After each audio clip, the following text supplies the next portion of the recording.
Hi, I'm Bopsto, the Elder Weeb. And I'm Red, the bald-headed wonder, We are the Anime Boys. the anime May boys. Boys. So, And man, we got ourselves some good episodes here. So it's the s- Psychopaths. man, More Psychopass. it it keeps getting better. It's getting to meaty pits. It's getting pretty good right now. Oh my Yeah, gosh. man. Not Um, man, it's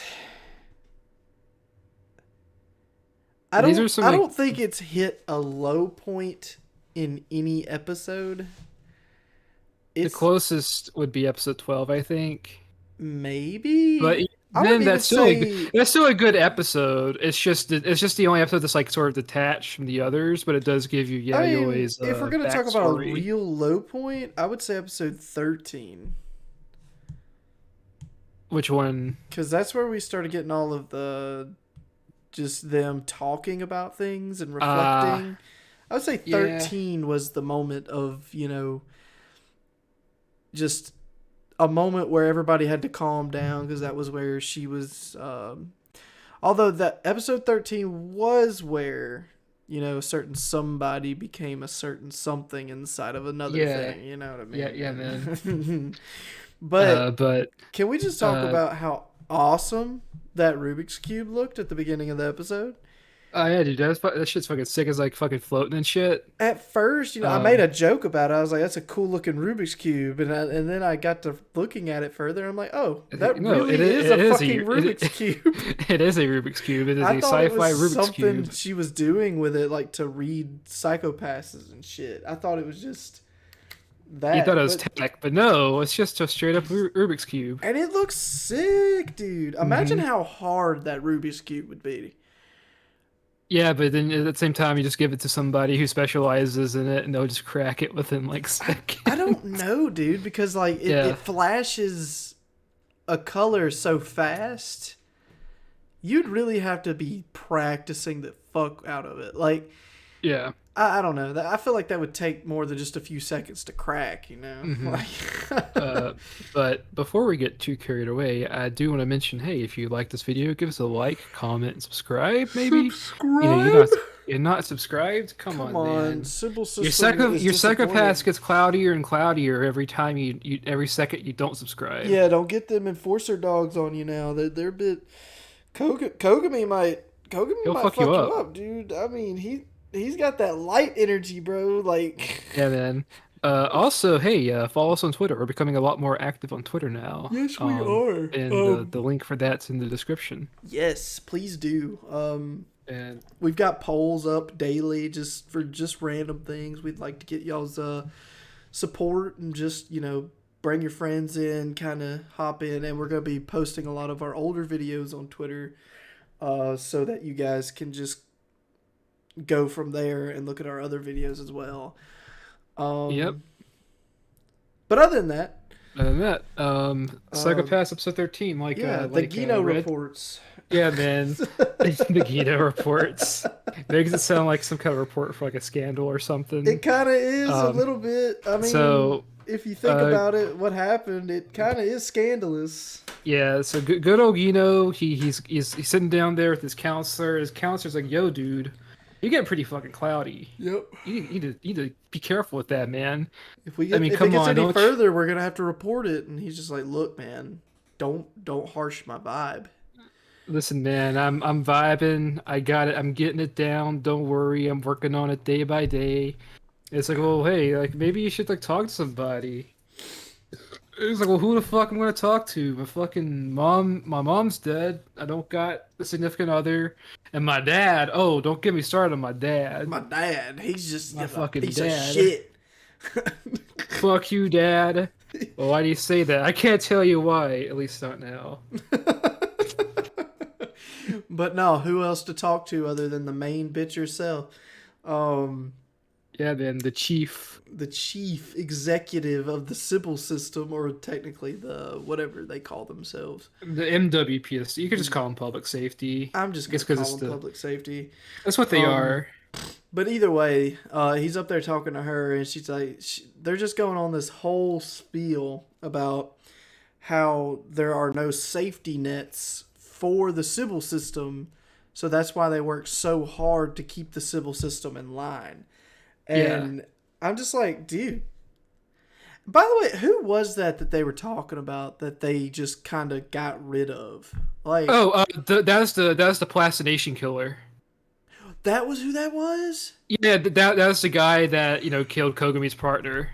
Yeah, Oh, but shit. yeah, but yeah, she's like at first like like she's like, well, we read this report and you're being awfully like critical of the system. What's up with that, man? I mean, come on. Yeah, like, You wrote what's an going on entire here? because this system, I'll tell you what, it's perfect.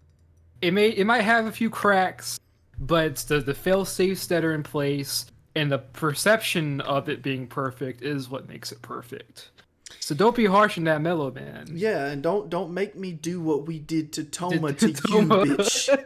And so she pulls up Toma's file, and this is where we find out that the dude just fucking turned himself in. God, though, Um, like, I love how they described Toma yeah, as well. Okay, so Toma was working with Makashima in order to murder tons of people and put them on for show. These were the ones that got released out in the middle, like in like back alleyways and shit, and they just looked garbage, like terrible, like which was discussed in previous episodes while they were covering the yeah, Oreo story. and Um, yeah, and so on this one case, they worked so hard and it didn't get anywhere because they were working with what they call, and I love this description, a criminal asymptomatic murderer.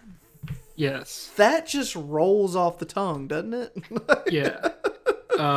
it Which it makes sense. That's why I like. It's like it makes sense. Like you take take a rare case of a person that straight up like can just adapt their mental fortitude to where they just don't cloud, they don't at all. Like regardless of it. Like they have no like they don't not care. not no conscience because they do have a conscience to a certain extent, but it's more so like they see it as They being a have net positive rather than a negative and aren't conflicted about it. conscience, yes. Remorse, no, none at all. No, no, no, because like I said, they see what they do as something positive Yeah, for the everything that they do, they feel like they are doing for the greater good, involving deaths and murdering the yeah. public.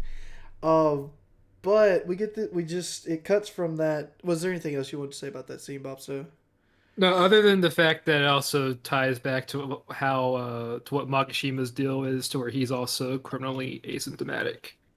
yeah, true, Um, yeah.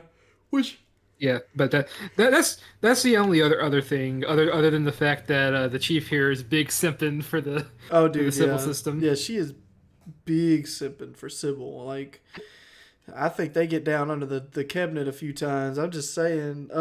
Yeah, man, But man, be careful. Don't be criminally asymptomatic, because otherwise you get Soviet Russia. yeah, but You they get you get your ass sent to the gulag. but they basically ended this scene with her telling Gino to do the most impossible thing ever, which is catch Makashima.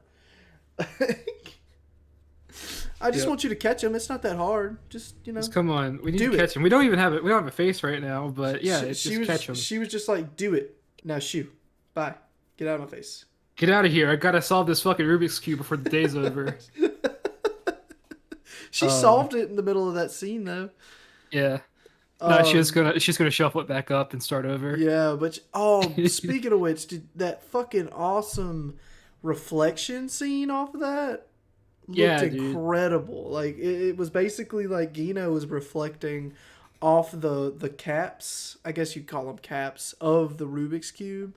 And Yeah. dude, it looked really neat. It looked so cool. I want one. I don't even care if it's Yes. like actual function. Like I don't care if it actually functions. I just want one that looks like that. That would look sick. Yeah, dude. Um, Uh, so we done with the scene, I assume. yeah, I'm done. The only other thing of note is that Gino decides to rewrite his report. That's only Right. other notable thing. So yeah, so Akane goes. She meets up with Kogami, who's in recovery, and she's like, "Yo, man, I'm feeling pretty bad about this shit." Kogami's like, "Man, just shut your bitch ass up. Shut your bitch ass up. Shut your bitch ass up.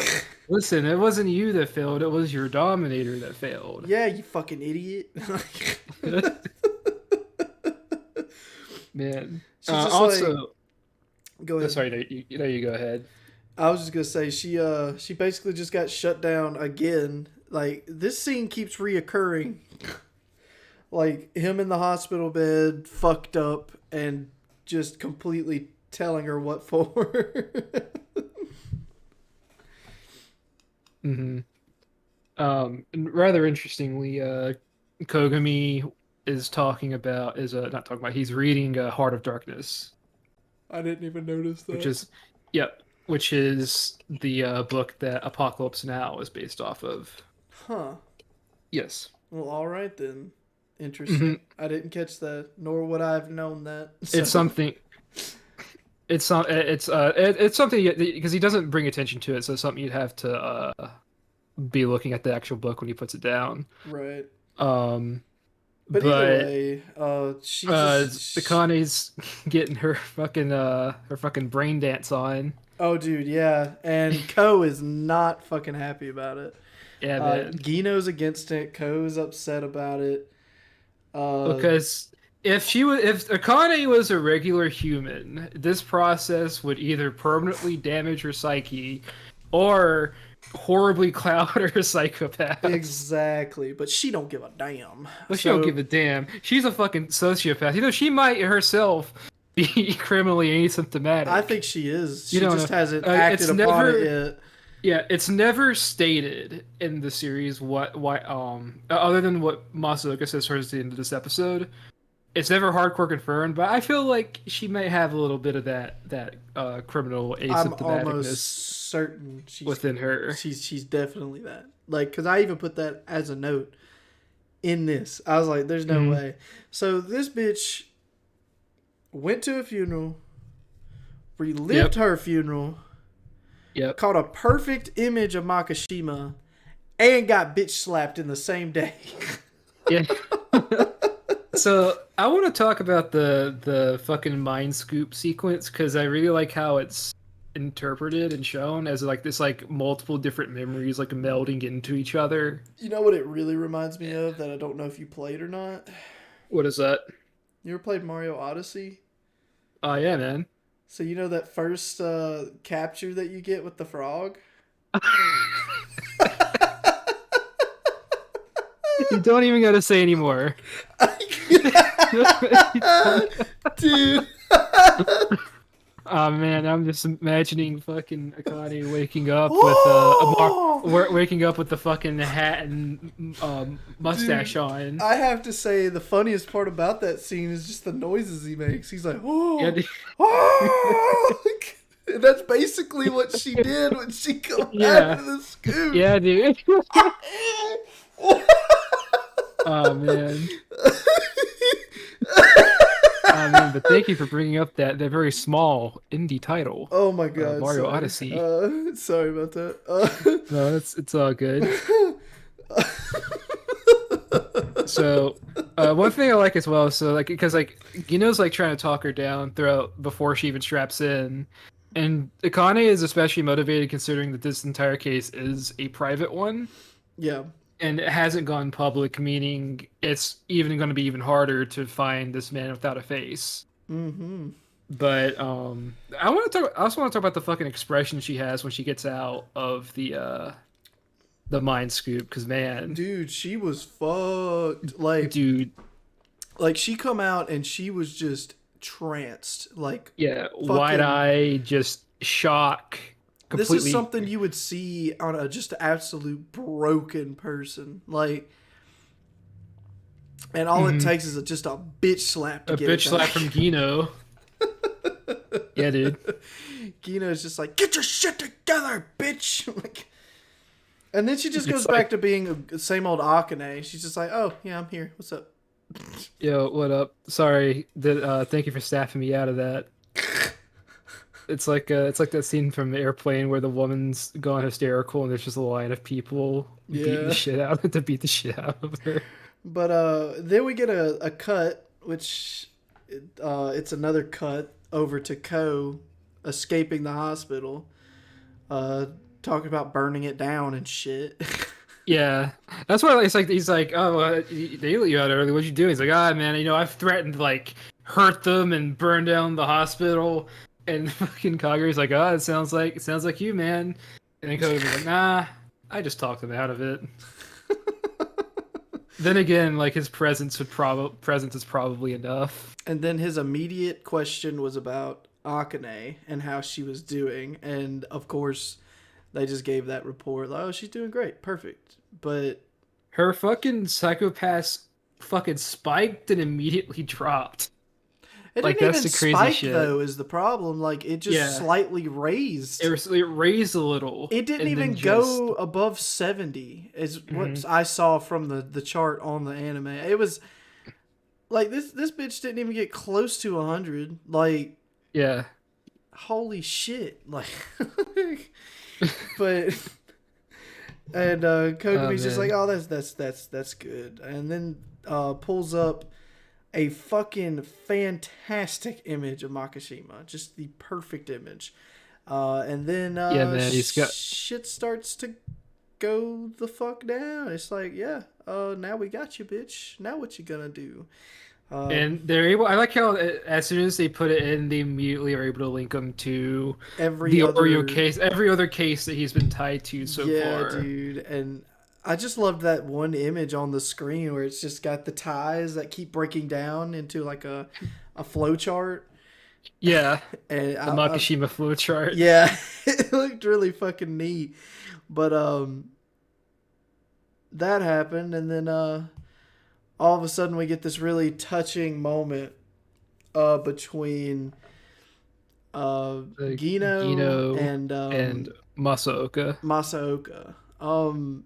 So first and foremost, everybody keeps asking the question like, how the fuck does Akane do that? Like, how the fuck? How is there a Yeah, fucking psychopath it is quite that good? bewildering because you literally live in a world where shit goes down pretty, not super common as we'll find out later on, but like common enough to where it's like, okay, how the fuck does this bitch, the audacity of this bitch, how does she do it? And I The like audacity. audacity of this bitch. And I like how Masaoka breaks it down to where he's like, I don't fully understand myself, but basically it's like whenever something bad happens to her, she acknowledges it happens and then lets it go immediately because it's already happened. Yeah, Like she her doesn't dwell on ability it. her ability to just move the fuck on is Yeah. uncharacteristic. Hmm. But but basically and then it just gets into Masaoka talking about the good old days and then Yep. the bad old days and Yeah, how the man. Sybil system had first like come to rise, and they had to give up his pistol for the Dominators, and now the skills that he learned on the Forest were no longer needed because the gun made choices for him, and it pissed him off, and that's why he became a latent criminal, because he began to hate Yeah. the Sybil system. And then Hmm. we get the biggest and the most nonchalant fucking drop of information in the whole show. Bopsto, why don't you go ahead and Yeah. break that out? So this is where we find out that that Masaoka is Guido's dad. Yeah, And dude. man, yeah, like it's like which makes sense with that whole thing where fucking Akane is like in earlier in the series it's like does Ginoza and Masaoka have some kind of issue with each other? Right. And, but that's even more like more tragic for Gino because it's like it's not just Koga, what his former partner is the enforcer. Literally, his dad is also an enforcer on the same team as him. Yeah, I imagine that's got to be, fucked up. Like, Yeah. I don't think I could do that personally, and I'm surprised that they let him do that. I feel like that would Hmm. be a conflict of interest, given the actual real world logistics. Yes, you dare question the civil system, Red? I do. I do. You dare question the almighty word of I Jimmy? don't agree with it. Well, man, you fucking grab that Dominator That because you're makes becoming a that makes me fucking dog. that makes me angry. It makes me angry. It makes me Arrgh. upset. I don't know. It kind of pisses me off. Makes me a little angry, man. I'm a little angry, man. Oh wait, my Get out of psychopath me! isn't reading. Get out of me! Yeah. Get out. I'm gonna go join forces with the Sybil Rangers. Yeah. But here another thing I kind of like is Masaoka actually shows a little bit of concern for Gino's psychopaths Yeah, and doesn't want him to end up like Masaoka or even Kokomi. like I said, it was just a really touching moment on the balcony between father and son. I am Yeah, really man. gassy today. I don't know why Yeah, the dude. hell I'm so gassy. So excuse my burps. It's just gonna keep happening, I think. So that was episode 13. It's pretty straightforward. Now we can jump into Ooh, we the had our meaty bits. we had our potatoes. These Now are. it's time to cut into the meats, the well. This is the like shit that makes your nipples hard, nice- dude. I swear. Yeah, dude. The nice like gourmet steak that God, is the man. next two episodes. It's great. It's fantastic. We so- start with this really awesome, We open up, top view of the streets. Yeah, and Oh. then Daft Punk enters a pharmacy. I put Daft Punk too, We keep doing it. dude. Hell yeah. But anyways, Oh, man. Daft Punk is in town and they gotta get some meds for their new Ugh. set. And so one of the guys is walking in, walks to the pharmacy, passes through the gates, immediately walks in. Nobody's batting an eye that this man is walking into the back of the store. He walks into the very back where you got doctors and lab coats actually putting together the prescriptions and whatnot. And they're like, "Oh, hey, what can we do for you? Do for you, Mr. Daft Punk?" Put the money in the bag. And it's like, "Yo, man, I need." It's like, "Yo, dude, I need these medicines right here, man. I need these. Take a I need these drugs right now. these drugs, please. I know you guys are like legal drug dealers, so you could be able to do this for me, right?" And the guy's like, "You need like serious therapy to get these, and you also have you have to have a prescription. I can't just give you these." And this guy says, "Look here, man. I don't think you understand the situation." And then stabs him in the fucking throat with some scissors. With some fucking scissors. Yeah. This man stabs scissors through his fucking mouth, and then grabs his head, bashes the scissors further into his throat. Yeah. And Now not he really even, like, doesn't understand the situation. You didn't even give him a minute to understand Yeah, it. dude. Listen, man, he should have been quicker on his response. Daft Punk is very, very heated right now.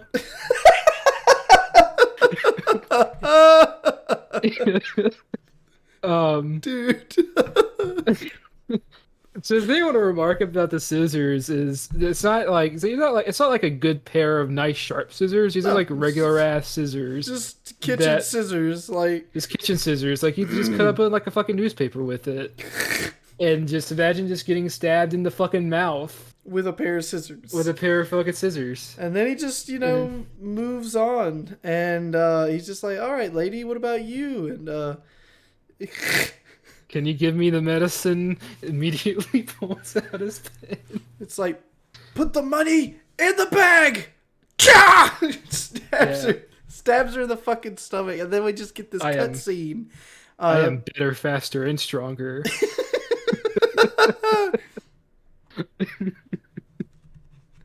Take that, Kanye West. Hell yeah, man. But then we get this cool ass cutscene.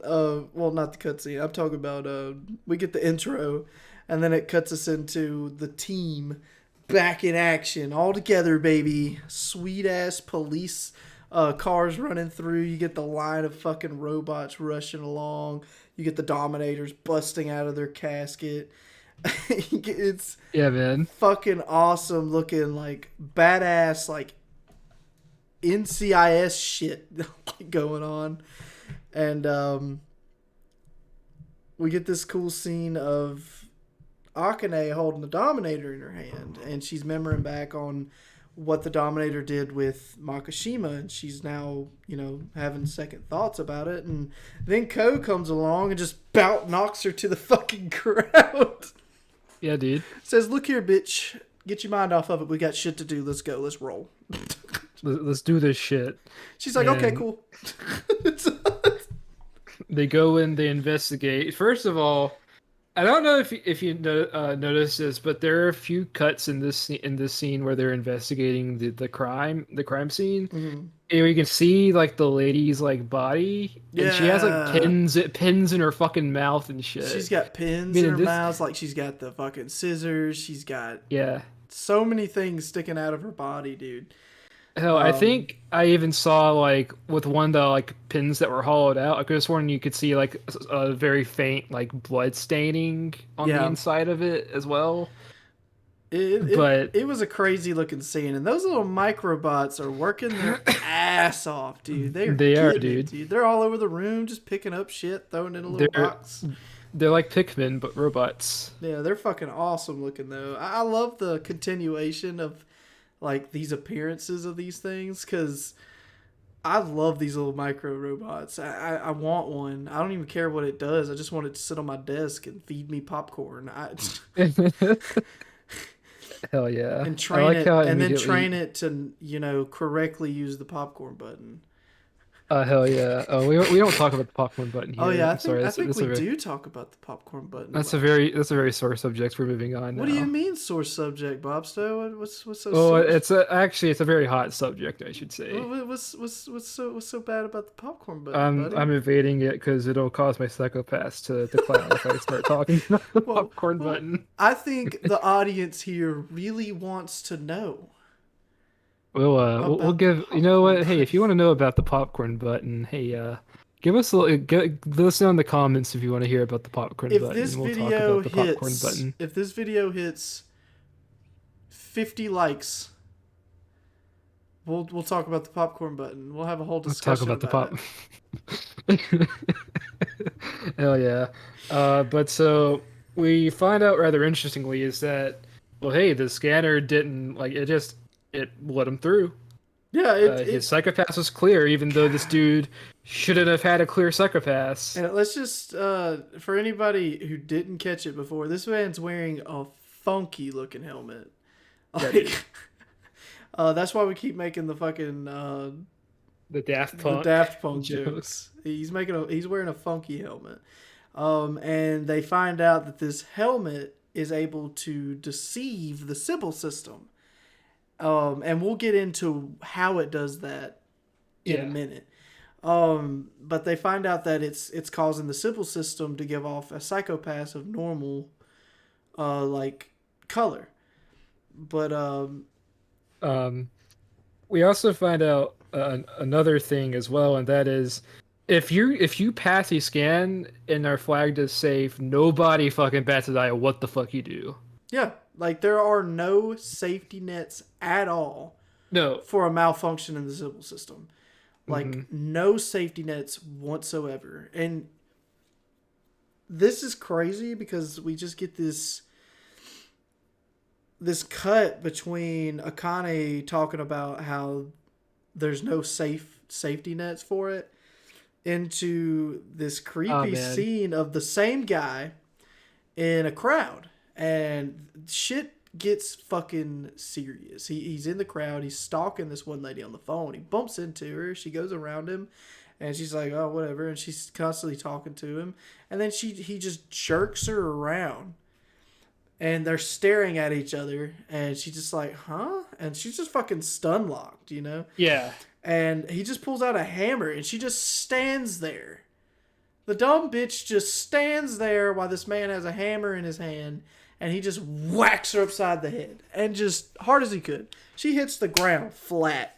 And this man gets on the ground in front of fucking God and everybody. An entire like group of people. Like, and it's a crowded street. He is bashing this woman constantly with this hammer in his hand. He's ripping her clothes off, bashing her some more, ripping more clothes off, bashing her more. Everybody is sitting there watching it happen, recording the shit. Just Yeah. watching this man beat the fuck out of this woman.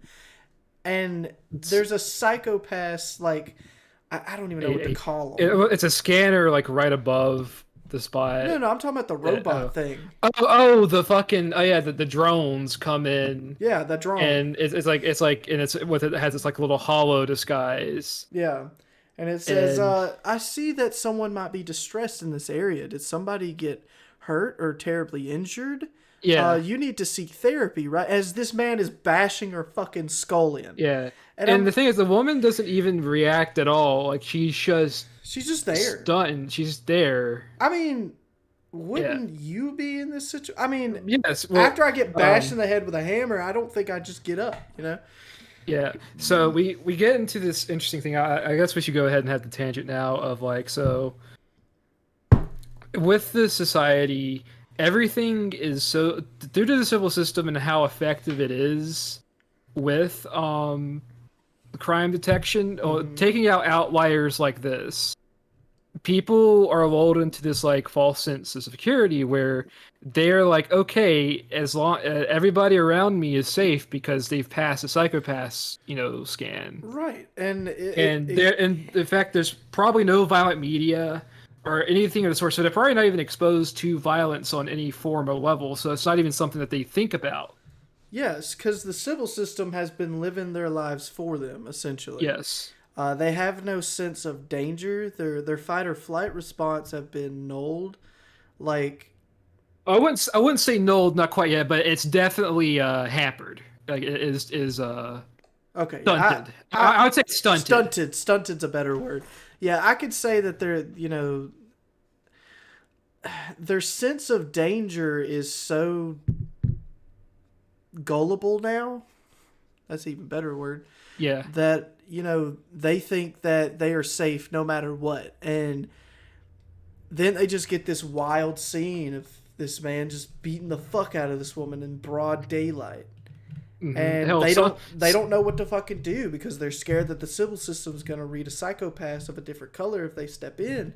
They're scared that this man's about to beat the fuck out of this lady, so their stress levels are just rising and rising well, and rising. here it's straight up. They don't even know how to process it. Right. Like at this point, they don't even know. Like they just are watching it happen and not even like fully taking in what is actually happening. It's Imagine. it's like you're almost like in like you got in like a horrible crash and you're experiencing shock, and it's taking you a few minutes to actually process what happened. And for anybody who's not really understanding, you okay, so take this scenario.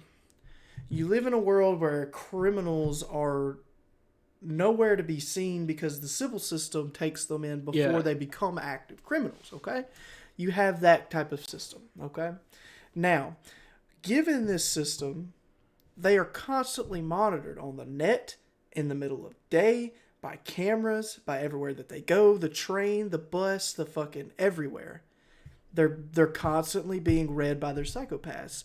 So they're not going to post anything crazy online about like violence. Nobody's going to get into fights because they're scared. And given this fear of going to prison or psychopaths rising or just this fear of becoming a criminal, stunts everybody's fucking ability to process crime at even a minuscule level. It's like watching somebody being murdered in public is so traumatizing because they have no idea how it's happening. Well, it'd be almost as if like you were a kid witnessing a murder. Yeah, that Like you wouldn't perfect, perfect explanation. Yeah. Like, I also want to mention it's rather interesting. This guy, I don't know if you were paying attention, but the medicine he was requesting from the pharmacy were psychotropic medications, yeah, which are antipsychotics. Meaning, I wonder if this guy had the plan of, all right, first, because more than likely he was given his state, as we'll find out later in the episode. He might have been denied. The system might have denied him medications he might have needed. So that when he went to the pharmacy, that was probably him trying to go and get medications for himself. Right. that he was And denied. And after he couldn't do that, he then decided, went to Plan B, which would be, we'll find out. We'll talk about that later. yeah. What Plan B was, So, but man. So, oh man. it's just really good. The Cause like Helmet Man this is getting shit done, and Makashima yeah, dude. said enough fucking around. It's time to get this party fucking started. And obviously, Makashima's behind the helmet. And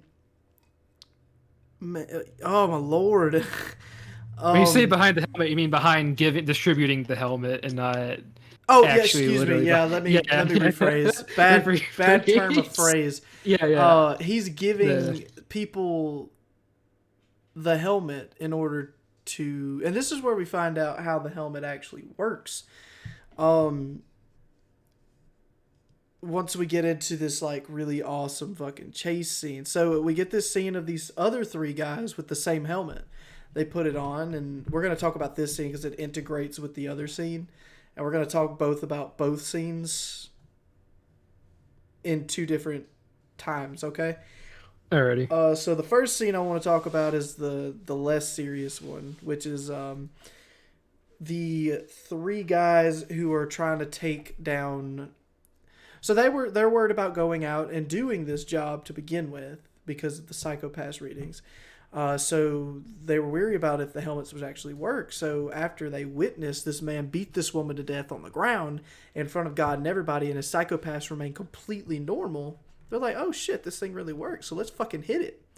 They jump in their van.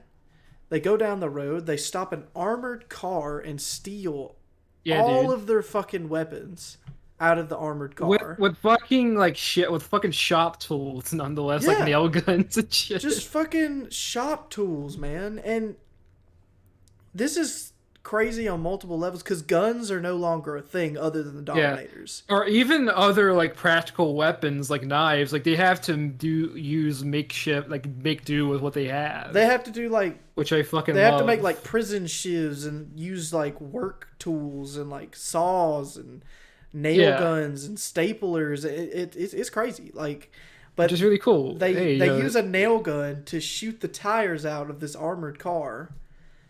Then they stop it by like landing in front of it. They shoot the R2D2 on the inside, and they just get away with it. As then that scene's over with. And do you want to go ahead and talk about the the underpass scene where they're meeting with Makashima? Because you're this is talking about part what of it, where they um met with Makashima after they stole from the truck. oh no, that's towards the end of the episode. Okay, well then we'll talk about the Yeah, other well, scene. So, we'll talk about the other. I did want to sort of mention his phone call where like he's on the phone with. I'm pretty sure it's probably assumed to be Shay, like the guy he's been talking with, been with this entire time. oh, Like the guy that gotcha. helped out Oreo and whatnot. Yeah, okay, I got you. And he's like, and he's talking about it's like, oh no, no, it's just one murder. It's all good. It's a small issue. um, Oh my but god. but no, I love how also love the explanation of how these helmets work. So basically, if they pick up one clear psychopath reading within a 30-meter radius, Yeah. then that's good. Like the helmet will display that reading.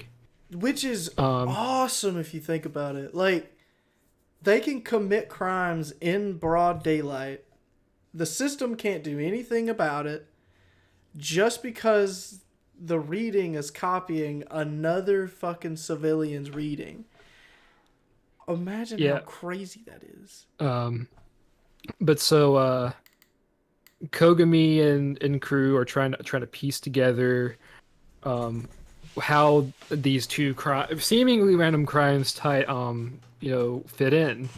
And then big brain Kogami, he has himself a little Jimmy Neutron brain blast. God, dude, he is so And goddamn smart, dude. yeah, and he's like, well, actually, these crimes might the pharmacy murder and the woman murder might not be quite as random as we think. Yeah. And so he basically asks Shion to find out where the lady who was murdered worked, and then look for employees that were either struggling mentally or having a or had like really really high psychopath readings and might have been like say like given leaves or something. And lo and behold, they find their guy. Yeah, so they go to the place where he lives and they go inside and you just get this like hoarding room. It's got drinks and garbage bags everywhere, and then from there they have this little like fold away door, and they go through it, and there's these. It's just a fucking shrine, like a Yeah. murder shrine, about this one woman, and he has pictures of her everywhere, taped to mannequins that he stabbed and mutilated.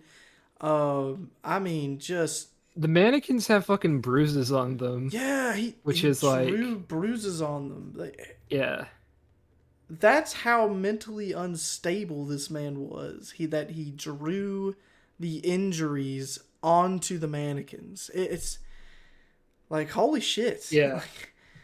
um, It's like some fucking Bjork stalker shit. but Akane's like kind of looking around the house, and then boom, they find him, and he starts running out like a cockroach, and he falls to the ground.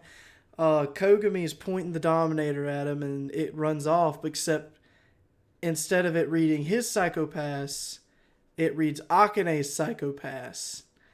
And they're about to take off after him, and Kogami's just like, yeah, just let me check one thing. Points the Dominator at Akane, and it reads Akane's psychopath level, and he's just like, I got the nerd now. It's over. It is over.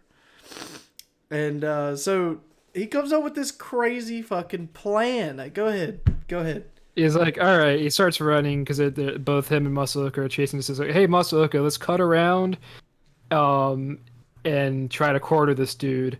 Shion, get the fucking drones. We're gonna blockade this man in. Yeah, and Akane, just get the fuck out the way. Get the fuck out the way. Do not be near him. And she's just like, oh, all right. And they fucking corner this dude into this warehouse, and they fucking double tap him.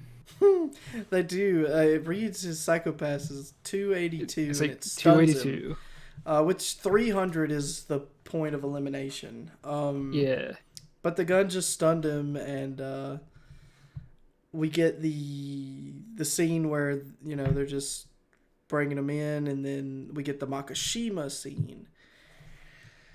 This is kind of cool because the guys who robbed the armored car, they,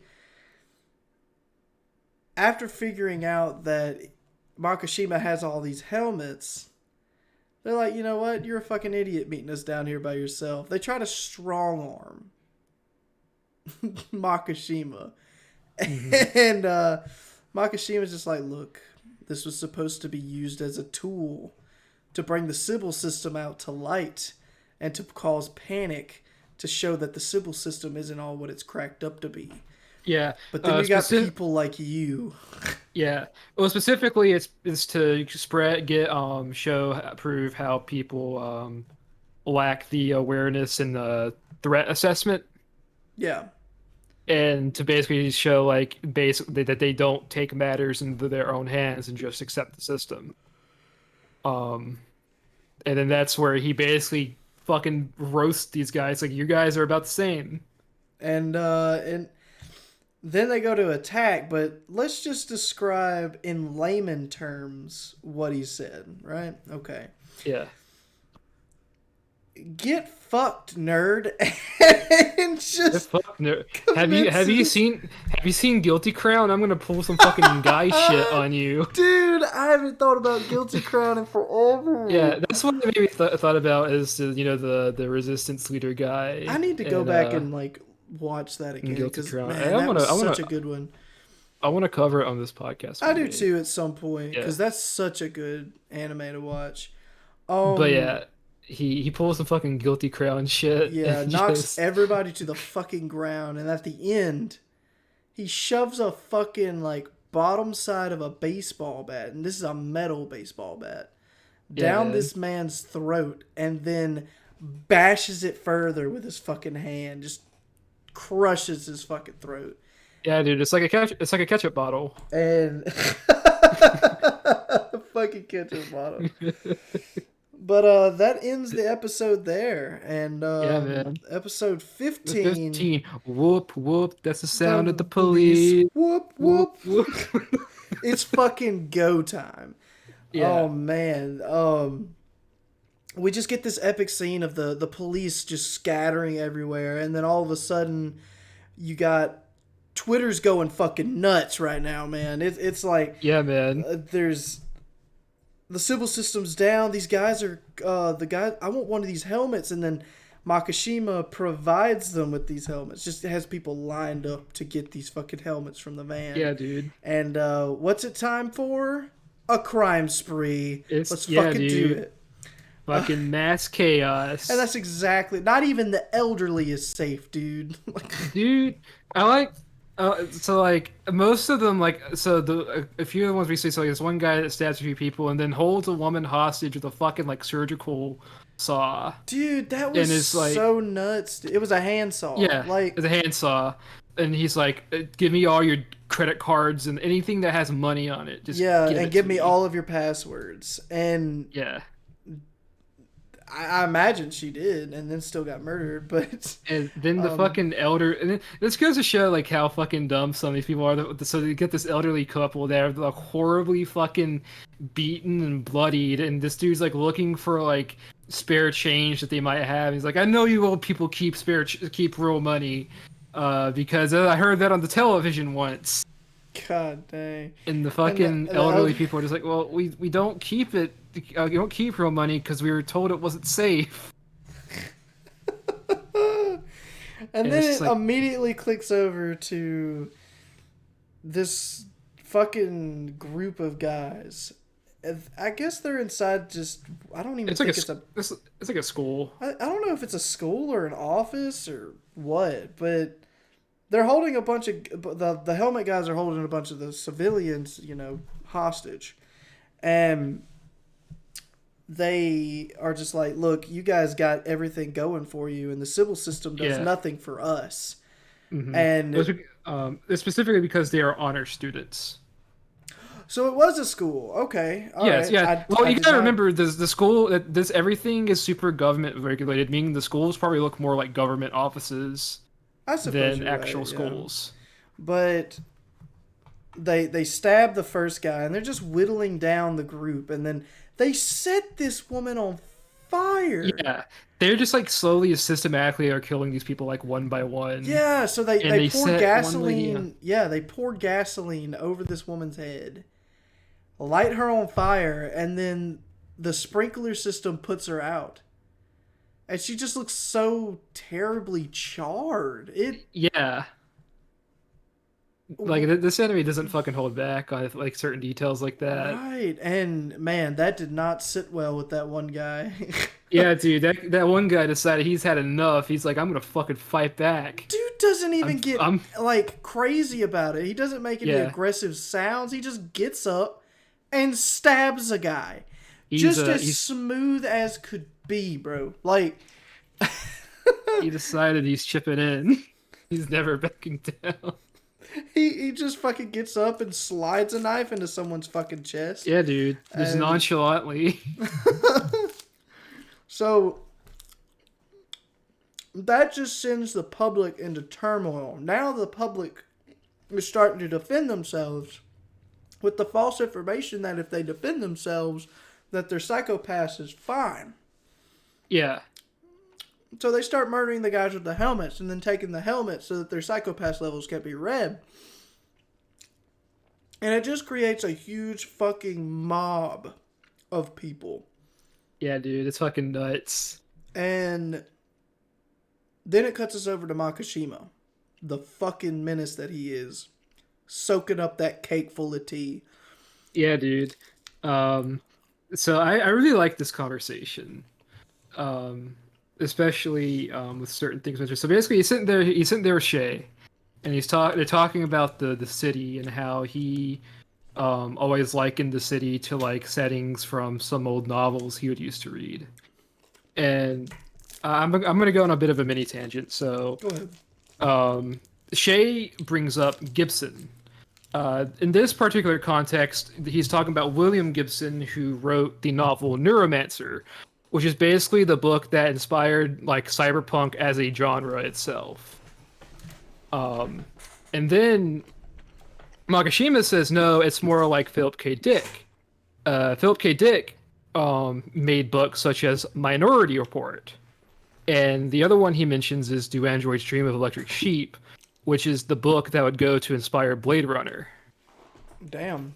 Which is so basically this is just one big fucking cyberpunk like stating like the books and properties that inspired Psychopaths. That's actually kind of neat. Which is really interesting. It's really cool. Which and I I have like- read Go ahead. and I've read Do Androids Dream of Electric Sheep, and it's really fucking good. It's actually pretty decent. It's about like self-aware robots and whatnot. That sounds cool, actually. Mhm. I like the tangent he went on about reading actual books instead of ebooks. Yeah, that's shit as well. So he goes into, man, fuck them ebooks. Which if you want to talk about the ebooks and whatnot. Yeah, so the hacker friend, I can't remember his name. He's just like, don't they all have the same they all have the same pages, don't they? And Makashima just goes on this huge like rant about it. Basically what he means is he says, sometimes I could try to read some information from an ebook or a tablet, and I could sit there for hours studying one page and have the harsh reality that I didn't absorb a single bit of it. But there's other things that I can read that I can just grasp and comprehend even on my worst days. Mm-hmm. And he says, I wonder what that could be. And then I found out. The sense of holding a book and smelling the glue and feeling the texture of the page causes my brain to overexert and understand the information like I'm there because I'm feeling and understanding and smelling, and it's sparking my imagination. It's sparking my brain to be better and to read better. And I'm like, dude. Which he kind of hit the nail on the head with that, because that's like my kind of how I always rationalize why I prefer physical books, because there is that tactile aspect to them where you're feeling the page. To hold a book and to realize, oh, you're almost done because you have just a select few of pages left to read. Yeah. And the sensation of just flipping from one page to the next to get to the next bit of information that you want to read is like ecstasy when you're trying to read. I found myself that, because like I've noticed this since I've started reading manga a lot more, that I'll go back and forth between digital and physical manga depending on if I have it or not, or if it's even being printed at the moment or not. Yeah. But I noticed I read through manga volumes much faster than I do reading them on like my phone. Yeah, I'm like for one cannot read an e-book or anything in that common. I don't prefer it. I do on trips, like if I'm going down the road or like we're going on a long, car ride, I'll pull out my tablet and read it off, Shonen Jump. Yeah. But I prefer a hardback copy, and I just like holding it in my hand. I read better when I have something to actually read. And call it what you will, I like that whole scene about, just making this whole thing about, just paperback copies of books. Yeah. But it's really good. It's really interesting. The way he words it might sound really pretentious, but to be honest, it stacks up. It's not pretentious at all. He just I said the way he words it, not what's actually being said, but the way he talks about it. I wouldn't even say the way that some might interpret it as like say it comes off as pretentious, but to me, I'm like, no, he is 100% genuinely correct with that statement. I don't know, the way his tone is with the things that he says. I don't think he means to be pretentious. Yeah. I don't even think he sounds pretentious. I think he Oh, oh, just sounds oh, truthful. no, that's what I'm saying. What I'm saying is that some people might think it comes off that way. Not that it actually does, because I don't think it does. Well, if Um, anybody who's seen the episode or at least go watching the scene, let us know what you think about it. Like, listen, does Makishima sound pretentious with it or not? yeah, because I'd be very interested to I know. would like to hear your opinions on the matter because I like that scene quite a bit and I Yeah. like the way that he worded it. But So we cut to a mass debriefing. mhm. Basically, it's like, hey, don't use lethal force against these people. Use like fucking stun batons and whatnot. And also, you guys are gonna have EMPs. Well, how many we Yeah, got? Well, we got enough not for a lot. two for each person. And Not a lot. there's only like 8 people in the room. Yeah, dude. They don't have the people nor the technology to handle mobs because the simple system didn't, account for mobs to happen ever. Yeah. Um, so it's time to then it cuts us back over from that scene over to Makishima, and they're prepping up for this special team of helmet psychonaut looking motherfuckers, and I call them the Sybil Rangers. The Civil Rangers. They do kind of got a Power Ranger look to them. But they just have this.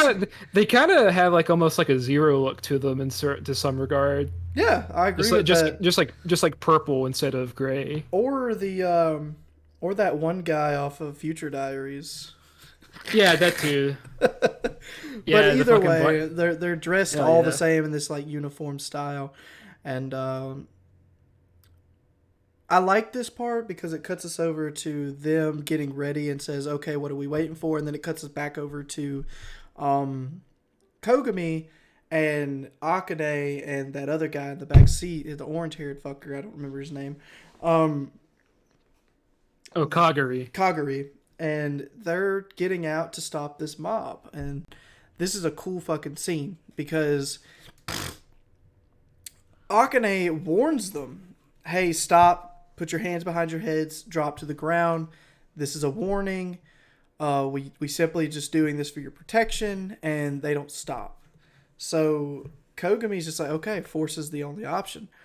So he grabs one of these EMP grenades and he activates it and tosses it into the middle of this bunch of like helmeted fucking people, and it just shocks them like half of the fucking mob in one pop with this Yeah, grenade. dude.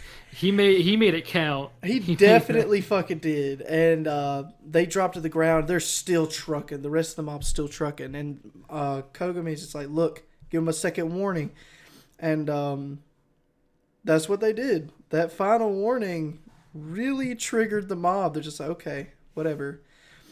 And so they get down on the ground, and you get this scene where they're tying them up, and they're just like, well, if you guys would have just done your fucking jobs, this wouldn't have happened. And all of a sudden, Yeah. uh, what's his face? He's just like, look, shut the fuck up. That doesn't give you like permission to Yeah. go murdering people. There's like one guy's voice like, we were just protecting ourselves from these fuckers." Oh my And gosh. that's where Kaguri's like, well, you still don't fuck. Look, even if there's like a masked guy fucking, if you see a masked guy, just because you see them doesn't give you the right to kill them. Just Right, fucking kill dude. them. They gotta actually be fucking attacking you. The fucking But no. So which that gets them back in the fucking car. yeah, And we just get this another awesome light moment from Kogami. And yeah. he's just like, this is too uniform. This is too Oh, before we press on too far, I did want to mention that I kind of like how Kogami puts a little sympathy towards the people wearing the masks. Oh Because yeah, okay, I forgot about that scene. because basically it's almost like how with like Gino and whenever Masaoka went became a latent criminal to where his entire family was stigmatized because like that was like one of the first few cases of that happening. Yeah. Now we'll get to where the people that make it out of this that are arrested and whatnot, if they were shown to have if they were known to have been wearing a mask at that time, they are instantly stigmatized and casted out. Yeah, and Or like man, tension, there'll be like tension between people. it's crazy. Like it is insane. Yeah. Um, but no, we get back in the car with everybody after they do this little tie down and they get the cops on it. Kogumi's just like this isn't right. This is too uniform. This is working out too perfect. Something's wrong here. And he runs back and he's talking about how they pulled everybody from the department, right? Yes. So why did they do that? Something's not right here. Let's run where all of these riots started happening. And then let's try to see if we can find a focal point of where they're trying to draw our attention away from, if they are trying to draw our attention away from anything. And they run it, and they see where all the riots are and how they're located, and it leaves one building untouched. And that is where the Sybil system lies. Yeah, And it's man, Nona Tower, the main headquarters for the Ministry of Welfare. gosh, man, And we get this cool scene with Shay and Makishima driving in their van with the Rangers yeah, the Sybil and Rangers. the Sybil Rangers. And basically, so Shay, throughout these all these riots, has been feeding in false information through these comments about and whatnot. And he's like a really skilled Hacker. like hacker, because he's the one that basically designed these helmets and whatnot. Yeah, And he was talking about that as he was doing this, as he was gathering data, he realized the grid system didn't work like a normal grid. All of the information converged to a single point, and that point was known as Tower, meaning wherever the information is going is probably where Sybil is being held. And he himself wants to see what the true nature of the Sybil system is. And man, it's it's it's crazy that as he was trying to program the helmets, he figured out the relay of where yeah, everything's centered and where all of the scores collected. And that is where he picked out that the Sybil system was inside of this tower. And they stop, they get out. Makishima just gives them the word, and boom. That's it. that's it. They catch So, on. Makishima starts trying to take down the tower. Kogami, Akane are on their way back to the tower to see if their theory is correct. yeah. And that's the end of the episode. So, I wanted to mention, hey, if these helmets looked a little familiar to you, Red, if you remembered in the very first episode with the prologue of Kogami in the tower, he fights off against a person wearing that helmet. Yeah, He did. I remember the yeah, cutback of him going against Makishima, yeah. but I forgot about that helmet scene. Dude, So we're such a getting solid. close. We're getting close to the meaty bits, We're dude. getting close to that point. The stuff with the Golly. fucking. I'm excited for the stuff coming up next because man, it's It's getting it's great. good, bro. It's getting Um, so good. but Oh, man, it's great. I take it that as you felt throughout these previous few episodes, that you still enjoying Psychopaths and whatnot. I'm very It's much fucking enjoying Psychopath. I think I'm enjoying it more because there's a lot of philosophy involved. There's a lot of there's a shit ton of that in this. there's so many things that are so relatable in today's society that coincides with what's going on as well. Not just the whole story, obviously, but like touchy subjects such as how society thinks about things and how they react towards things and how social media Yeah. has such a hold on society as a whole Oh, and and how technology has taken over. that is something I did want to sort of mention as well, is that there is that social media angle with these riots picking up more. Mm-hmm. And this was made about 2012, which social media is still getting pretty big, but it's not nearly as massive and integral as it is now. Yeah, social media has become I would like say culture it. almost. I would say it has because it's almost like its own entire world. There's things that go on social media that if you weren't on there, you wouldn't know anything about it. Right. Um, but that was sort of like a good 4 or so years before, because I don't think like the full social media boom hit until like probably about 2016 or so. Right. And Um, it but gives me those like Simpson episode vibes, you know. yeah, Like yeah, it kind of does. given Um, it's given me some vibes there, but yeah, man. I really love the angle that they chose for this anime. There's so much Hmm. thought that went into this. And I would just like, to sit down with the guy that did create this and just talk about it.